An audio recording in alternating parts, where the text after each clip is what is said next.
এটাই সে জামানা যেখানে মাদককে মানুষ হালাল মনে করছে, মানুষ পরকীয়াকে হালাল মনে করছে, অশ্লীলভাবে চলাকে মানুষ হালাল মনে করছে, মানুষ সুদ খাচ্ছে হালাল মনে করছে, মানুষ দিব্যি ঘুষ খাচ্ছে, কোনো ফিলিংস নাই।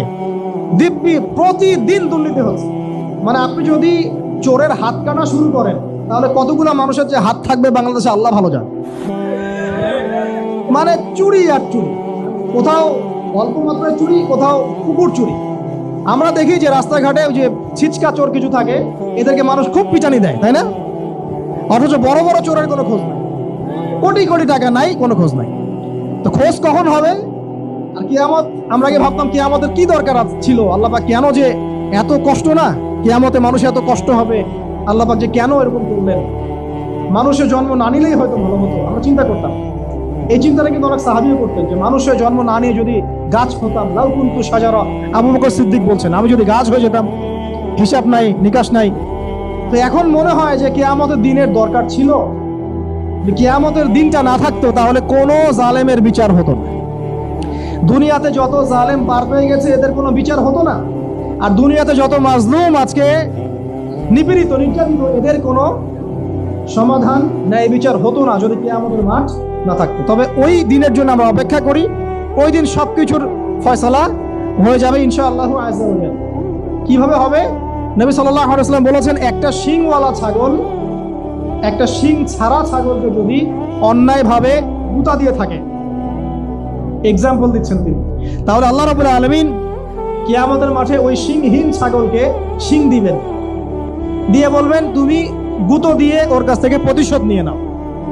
ন্যায় বিচার কেমন হবে বোঝানোর জন্য এই এক্সাম্পলটা দেওয়া হয়েছে। বহু মানুষ দেখবেন যারা এখানে অনেক বড় বড় পদে ছিল, বড় বড় কর্তৃত্ব ক্ষমতা ছিল, কিয়ামতের মাঠে এতটুকু থাকে, পিঁপড়ার মতো। স্পষ্ট হাদিস, পিঁপড়ার সমান। প্রত্যেক অহংকারী মুতাকাব্বির এদেরকে তোলা হবে কালো কালো পিঁপড়ার মতো করে, ঠিক আছে? অনেক মানুষকে তোলা হবে, দেখবেন জাকাত দেয় নাই, সেকা দিয়ে দিয়ে এদিকে গাল পৃষ্ঠদেশ এগুলো সব আগুনে জ্বলছে। অনেককে দেখবেন গলায় সাপ ঝুলছে, অনেকের মাথায় দেখবেন রিলিফের টিন, গম, এইটা ওইটা, যে যা আত্মসাৎ করেছে ওগুলো পিঠে ঘাড়ে, এভাবে ঘুরছে কিয়ামতের মাঠে। বহু মানুষকে দেখবেন কিয়ামতের মাঠে যে গলা পর্যন্ত ঘাম, কারো ওই যে আপনার বুক, কারো টাকনু, কারো হাঁটু। কিয়ামতের মাঠের বিভীষিকাময় অবস্থা, এটা নিয়ে ইনশাল্লাহ আলাদা একটা লেকচার দেয়া যাবে ইনশাল্লাহ।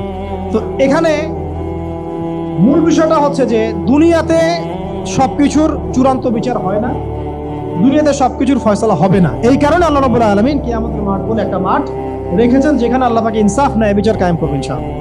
এবং সেদিন প্রত্যেক অহংকারী, জালেম, ফাসিক, কাফের, যারা জুলুম করেছে, অন্যায় করেছে, পাপাচারিতা লিপ্ত ছিল, সবাইকে পাই টু পাই হিসেব দিতে হবে। এমনকি যারা ভালো মানুষ কিন্তু অনেক ধন সম্পদ আছে, তারাও জান্নাতে ঢুকতে দেরি হয়ে যাবে। দুই বন্ধুর কথা এসেছে, এক বন্ধু গরিব ছিল, এক বন্ধু ধনী, দুজনই মুমিন মুসলিম। গরিব বন্ধু জান্নাতে চলে যাবে, বুঝতে পারছেন? আর এই ধনী বন্ধুটাকে আটকে রাখা হচ্ছে, তার মালের হিসাব, মালের হক আদায় করেছে কিনা, আত্মীয়কে হক দিয়েছো কিনা, জাকাত দিয়েছো কিনা, সদকা করেছো কিনা, হ্যাঁ তোমার মালের উপর যাদের হক ছিল ঠিকঠাক পরিশোধ করেছো কিনা। মানে মুসলিমদের মধ্যেও যারা সম্পদশালী হবে, যাদের উপর আমানতের দায়িত্ব আছে, কারো উপর নেতৃত্বের আমানত, কারো প্রতি ইলমের আমানত, কারো প্রতি আরো অনেক আমানত আছে না, এগুলো ঠিকঠাক পূরণ করেছে কিনা না হিসেব দেয়া পর্যন্ত কেউ জান্নাতে যেতে পারবে না। অতএব ওই দিনকে যদি ভয় করি আমরা, পরকালের চেতনা যদি আমাদের থাকে, ইনশাআল্লাহ তাআলা আমাদের পক্ষে আল্লাহর কুরআন এবং তার নবীর হাদিসের বাইরে যাওয়া সম্ভব না ইনশাআল্লাহ। শেষ জামানার অন্যতম একটা পাপ হবে শিরকের পাপ, যার একটা এক্সাম্পল দিয়েছিলাম আমি, যে মানুষ এই যুগে আল্লাহ পাকের হারামগুলোকে হালাল করে নেবে, আবার আল্লাহ পাকের হালাল গুলোকে হারাম করে দেবে, দুটোই করবে। হারামকেও হালাল করবে, হালালকেও হারাম করবে। আল্লাহ পাক আমাদেরকে এই মহামারী থেকে হেফাজত করুন, এই শিরকের পাপ থেকে হেফাজত করুন। কারণ আল্লাহ পাক ওয়াদা করেছেন, যে ব্যক্তি এই উম্মতের মধ্যে শিরকের পাপ ছাড়া কবরে যাবে বা আল্লাহর সাথে সাক্ষাৎ করবে, ইনশাআল্লাহ আল্লাহ পাক তাকে জান্নাতে দিয়ে দিবেন ইনশাআল্লাহ। এখানে নবী সাল্লাল্লাহু আলাইহি ওয়াসাল্লামকে নিয়ে গিয়ে আল্লাহ রাব্বুল আলামিন এই তিনটা ওহী করেছেন। এই তিনটা ওহী আমরা মেনে চলবো না ইনশাআল্লাহ। 5 ওয়াক্ত নামাজ, আর কি সূরা বাকারার শেষের 3টা আয়াত, আর কি শিরক মুক্ত আমল, ইনশাআল্লাহ আপনি জান্নাতে চলে যাবেন ইনশাআল্লাহ। আল্লাহ পাক আমাদের সবাইকে আমলগুলো করার তৌফিক দান করুন, আমিন। এরপর আমি শেষের দিকে আসছি, দেখুন এরপরে অনেক দিন, মানে অনেক যুগ যুগ আল্লাহ পাক মানুষকে সৃষ্টি করেন। মানুষের কোনো অস্তিত্বই ছিল না। মানুষ অন্য অন্য মাখলুক ছিল, জিন ছিল, হয়তো ফেরেশতা ছিলেন, কিন্তু মানুষ ছিল না। এখন মানুষের কাজকর্ম দেখলে মনে হয় না মানুষই সব, মানুষ ছিলই না পৃথিবীতে। আল্লাহ পাক এই কথা কোরআনে অনেক জায়গায় বলেছেন যে তোমাদের সবাইকে যদি আমি সরিয়ে দেই, দিয়ে নতুন সৃষ্টিকে নিয়ে আসি, এটা আল্লাহ পাকের কাছে মোটেই কঠিন কিছু নয়। তো মানুষকে সৃষ্টি করার পর আল্লাহ পাক কি বললেন, আদম আলাইহিস সালামকে সৃষ্টি করার পর আল্লাহ পাক কি বললেন শোনেন। সূরা বাকারা পড়েন, সূরা আরাফ পড়েন, অন্যান্য অনেক সূরার মধ্যে আছে, এই দুটো সূরার মধ্যে ডিটেলস আছে। আমি খুব সংক্ষিপ্ত করে বলছি। আল্লাহ পাক ফেরেশতাদেরকে ডাকলেন, সব ফেরেশতাকে ডাকলেন, ডেকে বললেন যে ইন্নী জাইলুন ফিল আরদি খলিফা, আমি পৃথিবীতে খলিফা পাঠাতে চাই। কি পাঠাতে চাই? খলিফা। এখন আল্লাহর খলিফাকে, এক বাক্যে উত্তর হচ্ছে যে আল্লাহ পাকের হুকুম আহকাম মেনে চলে। ঠিক আছে? যে আল্লাহ পাকের হুকুম আহকাম মেনে চলে না, সে কি আল্লাহর খলিফা? বরং সে কার খলিফা? শয়তানের খলিফা। সিম্পল। আচ্ছা, এবার ফেরেশতারা বলছেন আতাজআলু ফিহা মান ইউফসিদু ফিহা ওয়া ইয়াসফিকু দিমা, হে আল্লাহ, আপনি কি এমন কাউকে পৃথিবীতে পাঠাবেন যে পৃথিবীতে গিয়ে দুটো কাজ করবে, হয় ফিতনা ফাসাদ সৃষ্টি করবে, না হলে রক্তপাত ঘটাবে। এখন আখিরুল জামানের দিকে তাকান, তাকায় দেখেন মানুষ কি করছে, হয় ফিতনা ফাসাদ, না হলে হত্যা, তাই না? প্রত্যেক দেশে দেশে হত্যা না? ওই উইঘুররা মরছে ওখানে, ওই ইরাকে মানুষ মরছে, ওই সিরিয়ার বাচ্চারা মরছে, ওই ইয়েমেনে সৌদি বম্বিকে মানুষ মরছে না? ওই যে ইউক্রেন রাশিয়া মরছে, ন্যাটোর হাতে লাখ লাখ মানুষ মরছে, ফার্স্ট ওয়ার্ল্ড ওয়ারে এত কোটি, সেকেন্ড ওয়ার্ল্ড ওয়ারে এত কোটি মরছে না? মরতেই আছে, মরতেই আছে। ফেরেশতাদের দূরদর্শিতা দেখেন। আতাজআলু ফিহা মান ইউফসিদু ফিহা, আল্লাহ আপনি কি এমন কোন সৃষ্টি পাঠাচ্ছেন যে পৃথিবীতে গিয়ে ফাসাদ সৃষ্টি করবে, না হইলে রক্তপাত ঘটাবে? এই দুটো কাজই করছে মানুষ। ফাসাদ পরিবারে, ধর্মে, ফাসাদ ইকোনমিক্সে, ফাসাদ পলিটিক্সে, ফাসাদ গ্লোবাল অ্যাফেয়ার্স, সবখানে ফাসাদ। আর রক্তপাত তো দেখতেই পাচ্ছেন। নবীজি বলেছেন শেষ জামানায় হারাজ বাড়বে। হারাজ কি? সাহাবীরা বলছেন হারাজ কি? নবীজি বলছেন হারাজ হচ্ছে যে এক হত্যা, আল কতল, হত্যা বা হত্যাকাণ্ড। একজন ব্যক্তিকে এমন ভাবে মারা হবে যে সে জানবে না আমাকে কেন মারা হলো, এবং একজন ব্যক্তি মারবে কাউকে, সে জানবে না কেন তাকে মারা। মানে হারাজ মানে এটা। এই যে এখন আপনাদের মাশাআল্লাহ পলিটিক্যাল ইলেকশনের সময় দেখবেন কত মানুষ যে মরবে আল্লাহ ভাবে, বহু মানুষ মরবে। ঠিক আছে? ফাসাদ, এই যে ফাসাদ, আল্লাহ পাক এই কথাই বলছেন, ফাসাদ, ভাই ভাইকে মারবে, মুসলিম মুসলিমকে মারবে।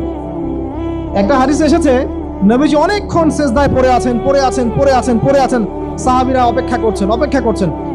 সেজদা থেকে মাথা তুললেন, নবীজি বললেন, সাহাবীদের দিকে তাকিয়ে বললেন যে আমি আল্লাহর কাছে তিনটা জিনিস চাইলাম, আল্লাহ পাক দুটো দিয়েছেন, আমাকে একটা দিলেন না। কথা বুঝতে পারছেন? কি চাইলেন ইয়া রাসূলুল্লাহ? একটা হচ্ছে আমি দোয়া করেছি আমার উম্মত যেন এই মহাপ্লাবনে ধ্বংস না হয়ে যায়। আল্লাহ পাক বলেছেন ঠিক আছে, ওকে। আরেকটা হচ্ছে আমার উম্মত এর মধ্যে আল্লাহ পাক দুর্ভিক্ষ দিও না। ঠিক আছে? আল্লাহ পাক বলেন ঠিক আছে, এই উম্মতকে দুর্ভিক্ষ দিয়ে মেরে ফেলবো না। তৃতীয়টা আমি দোয়া করলাম, আল্লাহ আমার উম্মত যেন আপোষে মারামারি করে না মরে। কথা বুঝতে পারছেন? আল্লাহ পাক এটা কবুল করেন নাই। আল্লাহ পাক এটা বলেন নাই যে ঠিক আছে দিলাম, বরং এই উম্মতের মধ্যে একবার তরোয়াল উঠলে এটা নামবে না, চলতেই থাকবে। দেখেন চলছে না?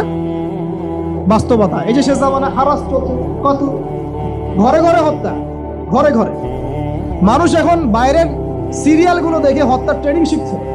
অমুক সিরিয়াল দেখে হত্যা শিখেছে, অমুক এই কি সিআইডি দেখে হত্যা শিখেছে, হ্যাঁ ক্রাইম পেট্রোল দেখে হত্যা শিখছে না? প্রশাসনকে জিজ্ঞাসা করেন যে হত্যার কেস করে।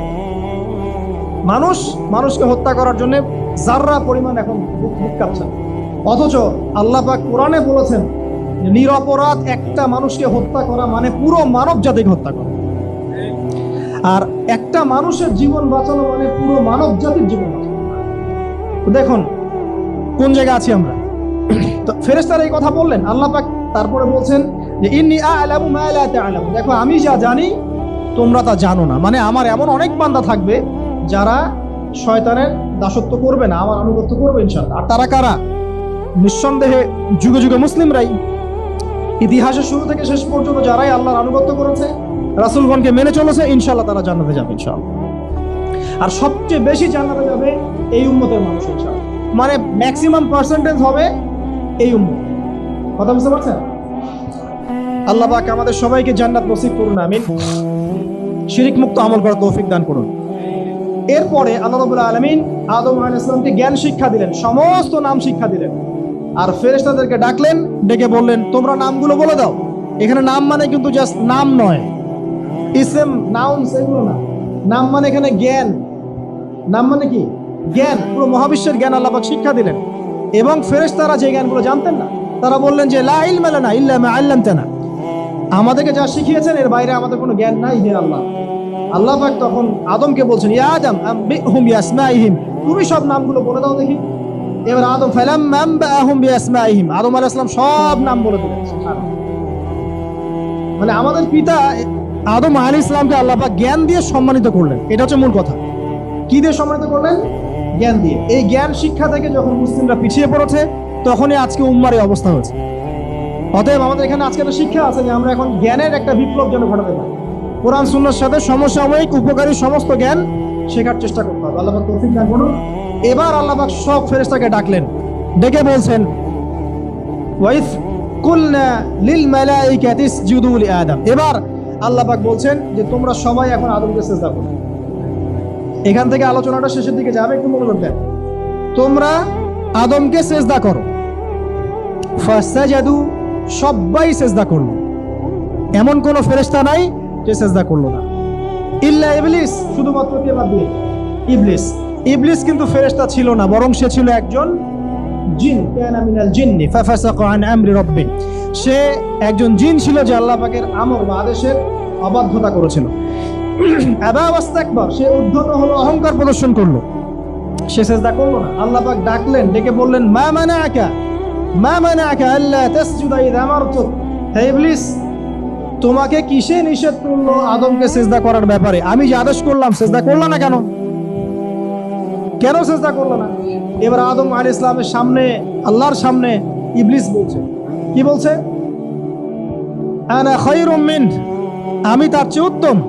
খলাকতানি মিন নার ওয়া খলাকতাহু মিন তিন, আমাকে সৃষ্টি করেছেন আগুন দিয়ে, আদমকে সৃষ্টি করেছেন মাটি দিয়ে। তার মানে আল্লাহ আপনি যে বলছেন আমাকে আদমকে সিজদা করতে, আপনি ভুল আমি সঠিক। নাউযুবিল্লাহ, আমি কেন আদমকে সিজদা করব? আবা ওয়াস্তাকবার, সে উদ্ধত হলো, অহংকার প্রদর্শন করলো। আল্লাহ পাক এখান থেকে বের করে দিলেন, ফাখরুজ মিনহা, এখান থেকে বের হয়ে যাও। মাযউমান মাদহুরা, অপদস্থ হয়ে, লাঞ্ছিত হয়ে ইবলিস বের হয়ে যাচ্ছে এবং চ্যালেঞ্জ করছে। তার আগে আল্লাহর কাছে দোয়া করছে, রব্বি, হে আমার রব। ইবলিস বলছে আল্লাহকে হে আমার রব। ইবলিস আস্তিক, ইবলিস নাস্তিক না। ইবলিস বলছে হে আমার রব আনজিরনি ইলা ইয়াউমি ইউবআসুন, আমাকে কিয়ামত দিবস পর্যন্ত অবকাশ দিন। আল্লাহ বলছেন যাও, ফাইন্নাকা মিনাল মুনযারিন, তোমাকে কিয়ামত পর্যন্ত ছাড় দেওয়া হবে। ঠিক আছে? আচ্ছা, আল্লাহ যদি ইবলিসের দোয়াও কবুল করতে পারেন, তাহলে আপনারা আবার করতে পারেন না? আমরা কেন দোয়া করি না? আমরা দোয়া তো কম করি কেন? আপনার দোয়া আপনি করুন। হুজুর ডেকে দোয়া করাতে হবে জরুরি না, আপনার দোয়া আপনি করুন, করতে শিখুন। সেজদায় পরে দোয়া করুন, ইনশাআল্লাহ আল্লাহ পাক আপনার দোয়া কবুল করবেন ইনশাআল্লাহ।